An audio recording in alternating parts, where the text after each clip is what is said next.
Today, in this video, I'm gonna explain OBS Studio, the best advanced mic settings for perfect audio.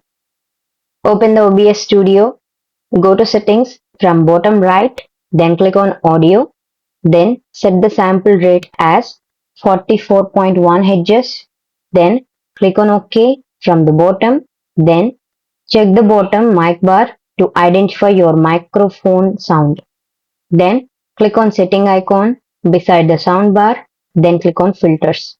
Then drag the gain bar to -2 decibels. Then from the bottom left, click on plus icon. Then press the compressor OK to turn it on. Then click on plus icon. Then select limiter and OK. Then set threshold to -3 decibels. Then add the noise gate and OK. Try to change the different positions of bars. If you don't want to use this option, then click on eye icon of noise gate, then add the noise suppression from the bottom. Then click on OK. From the method, select noise, then close the tab. By following these steps, you can set best advanced mic settings for perfect audio.